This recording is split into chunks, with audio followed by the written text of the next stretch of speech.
هذه الرياض، هذه الرياض بربكم يا ناس، أم إنها يا ناس لاس فيغاس؟ الرقص والفسق المصور والخنا والخمر والنسوان والأجراس. وأدور أسأل في الخريطة أهلها، ويداي أخماس بها أسداس. القدس لا زالت تباع وتشترى، فلمن تقام بجدة الأعراس. هذا الشذوذ ببيت أحمد منكر، أفليس فينا مسلم حساس؟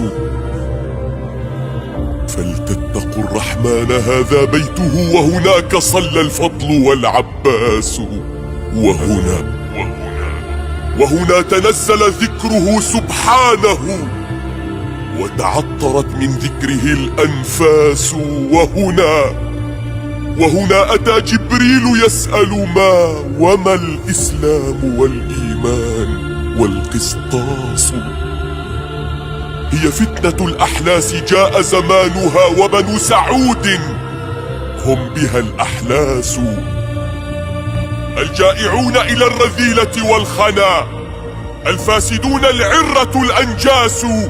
لا الخيل تعرفهم، ولا التقوى، ولا البيداء تعرفهم، ولا القرطاس من نهد كارديشيان يبدأ مجدهم، والعز فيهم قدها المياس.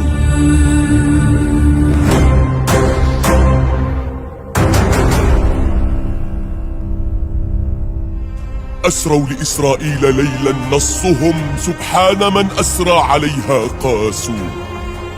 هذا ابن حنبل أحمد يبكي على ما من مسائل فقهه قداس. يبكي على البلد الحرام وبيته، عبثت به الرعيان والأجناس. دارت سقاط الإثم في جنباته من بعد مسنده، وفاض الكاس. حتى إذا امتلأت بطونهم بها، وهوى على صدر النديم الراس، سقط الوزير على الأمير، على الذي يملى الكؤوس، وغادر الجلاس. يا رب زلزالا يحطم ملكهم، أعتى وأقوى ما له مقياس.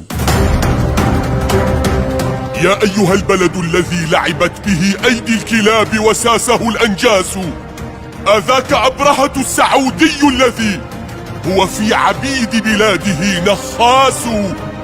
يجري وراء الجنس والمال الذي بيد اللصوص كأنه نكاس. ألقى بني أعمامه في جبه في الجيب حين أصابه الإفلاس. ولكل كلب أو كليب بينهم منهم لطعنة ظهره جساس. الأرض تأكل نفسها من حلقها غضبا، وتطحن بعضها الأضراس. الأرض غاضبة، المساجد نينوى، قبر النبي، النيل والأوراس. ما بين قوسين الكلاب تجبرت، سأقولها فصحى لما الأقواس. لا قوس بعد اليوم يسقط حكمهم، العرش والأمراء والحراس. إن القصيدة حين تستحيي هنا، في القول ينكرها به الكراس.